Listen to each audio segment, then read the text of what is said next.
G'day everyone, my name's Dean, or as most of you know me, Twisty, and today we are going to be starting our season mode. And I'm also going to be doing like a little preview of Richmond v Carlton, which is tonight. Today's Thursday. I wanted to make sure that I had all the teams ready for selection by the time I was going to film this video. So, what's this? This is the 2012? Okay, JB Hi-Fi wants to email me. Thank you very much. This is the 2012, I think, fixture. Is what we're going with here, I believe, because that's the last update for the game. And what we're going to do is we're going to use the correct lineup that's going to be playing tonight. So, provided, I think I already have it set up. No, I don't. Okay, well, I'm going to do that, and we're going to jump into the game. We are in the match now. That's the Richmond lineup for the day. Obviously, the sub, Morris, is just an interchange player in the real game. Supposedly, there's some late mail that Deledio could get the call up tonight if he's somewhat right, which I think is an interesting one. But whether or not they bring Deledio in is another decision. I'm not sure. I don't think it's going to happen. He was doing a fitness test this morning, but as far as I'm aware, he's not going to play. He's going to be scheduled to be talking in front of the Richmond members at about 6 o'clock tonight. I'll be there. I might try and record some of it. Yeah, so I'll let you. I'll obviously be recording a vlog of that tonight, and Townsend doing the toss. Anyway, I'm gonna be doing a vlog tonight. So if you want to see any of that, subscribe to my other YouTube channel. The link for that's in the description. It's my vlog channel, and that's where that video will be going up probably tomorrow, if not the day after. That is just a magical start, and I put it left. It was such a good start. Tap, clearance, and then aim for goal. Would have been so good. Anyway, looking at the teams on paper, you still see Richmond as heavy favourites, regardless of how many injuries or changes they've made. They've made, I think, 8 changes since the elimination final of last year, with the retirement of Chris Newman, and then players like Troy Chaplin was one I was surprised didn't play, and then the injuries to Ivan Marriage with his back, Sean Grigg with a hand injury, Conker's done a hamstring again, did a hamstring last year, which is why he only got the late call up to the final, and then what have we got here? And then Deledio is obviously the one with the calf injury, and I just don't see Carlton kicking enough goals. I see that's their big Achilles heel, is that they just can't kick enough goals. Their defenders might be okay at this point. Wiedering will obviously be their #1 defender, not tonight, but obviously in years to come. And so Jamison will probably take Jack Riewoldt tonight, but I think it's going to be very difficult for Carlton for at least another year. They drafted well this season. They'll probably draft well again next season.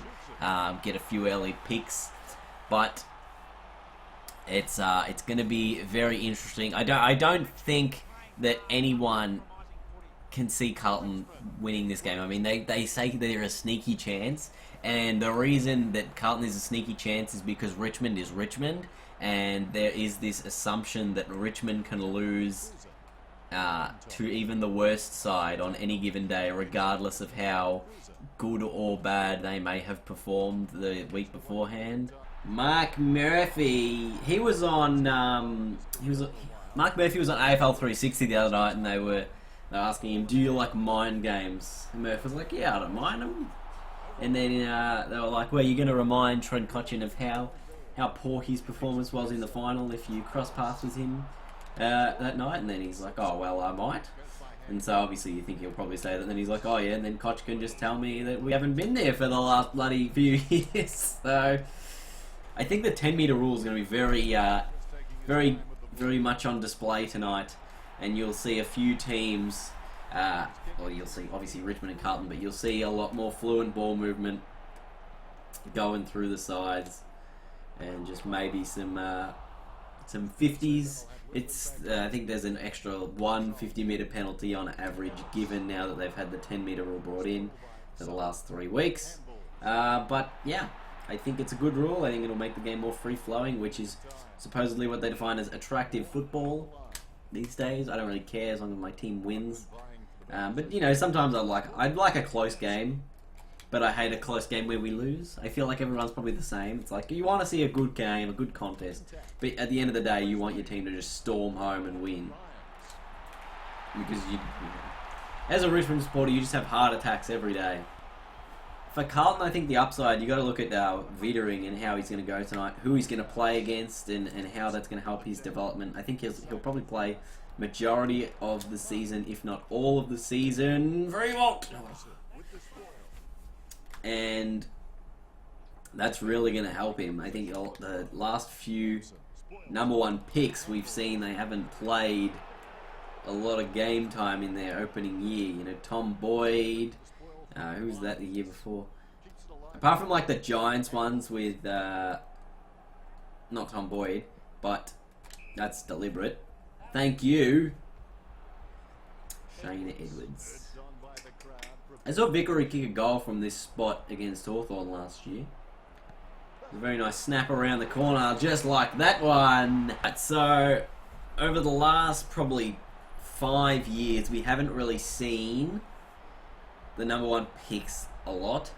You know, we're going to see a lot of Wiedering, I think this year with Carlton, which will be good for him. Last year we saw Paddy McCartan. He didn't play a lot. I think he had a knee injury. Kept him out for the year. Then, year before that, you had Tom Boyd. Didn't play a lot in his first year of the Giants. I think maybe 3 or 4 games, and then just got a $7 million deal to go to the Bulldogs, which was a bit over the top, because they didn't really play him. If they played him, like a lot of games, he would have been really good. I think he's still going to be a really good player for them. But and you'll see him this year. Tom Boyd this year will be very good. And the year before that, Lockie Whitfield, he played a lot for the Giants early on, so we did see a lot of him. He's probably the last midfield player. Carlton's more of a forward mid, isn't he? I can't remember. And then John O'Patton the year before that. So we haven't really seen one of these #1 picks sort of stamp themselves as, you know, going to be a future great of the game. I think Lockie Whitfield's probably the one that's had the most game time, and Tom Boyd, you know, this year could potentially be that guy who's going to take the next step and become sort of a huge player. And I think going back a long time, it's been a while since we've actually seen a lot of the #1 pick and a lot of good players from the #1 pick. Like we've got David Swallow from Gold Coast. Yes, he's a great midfielder, but he hasn't played a lot of games, obviously through injury. But at his best, he's probably still good, but he's not elite. And I think that a lot of these, that's a great mark, a lot of these #1 picks aren't elite. Probably the last one, you have to go back, you know, 2009 Tom Scully, not an elite midfielder. I think he's an A grader or an A minus grader, if that's even a thing, but he's not elite. Like, I see a difference between A and elite. Like, A is like top tier of your team, but you're not like the best in the comp. So Tom Scully, probably an A grader. Jack Watts, you know, he's more of like a B or C grader. He hasn't had a good go at it, but he hasn't really shown a lot either. Then you got Cruiser the year before that. So many injuries. Gibbs the year before that, an A grader but not quite elite. Mark Murphy, probably close to elite at his best, but Carlton hasn't had a good midfielder since Judd. And then the year before that, you got Brett Delidio, who is an elite player. And then, you know, before that, Cooney won a Brownlow, Goddard, elite, Hodge, elite, Rewalt, elite. You know, these are the types of players that went #1, and over the last few years, not everyone's done that. But enough about draft picks and crap. Let's enjoy this final quarter here. 14-41, the Tigers and the Blues. Who do you think is going to win tonight? Let me know in the comments below, and give me a margin as well. And if you can predict that before the end of the game tonight, so you have, well, before the start of the game, so you've got about 3 hours to do that. 3 hours to predict then you get a gold star. Oh, that my round preview for the other 8 games will be up tomorrow. It won't be as sort of in depth as this one, purely because I'll have time constraints to get it done. And I was obviously waiting for the teams to get out so I could record that then. But my round preview for that will be out tomorrow at around 2-3 o'clock. I'm hoping that's when it's going to come out. So if you're around, you can definitely click on that one, and I'll be going through each of the games. Probably take about 2 minutes per game, so then it's like a 15-16 minute video. I don't really want to go too much longer than that. Initially it was going to be about half an hour, and then I had to rewrite a lot of things. I was going to spend about 3.5 minutes on every game, which is a long time, and I just could not justify. Like, I could spend a lot of time, but then it would just sort of take away, I think, at times. And then I was going to do like an edited version and an unedited version. Oh, so many things. Anyway, let me know what you think of that tomorrow. So be sure to click on that. It's not going to have any gameplay, and it's just going to be very sort of previewy. Tyronicus Vicarius. I saw him kick a goal from... Oh, no. Oh, that went in? Did it really? I was a bit worried with this kick. But I saw him kick a goal from this pocket, like on the boundary line with the Boonana, a couple of years ago. So, I wonder if you guys have seen that clip. Anyway, play that clip.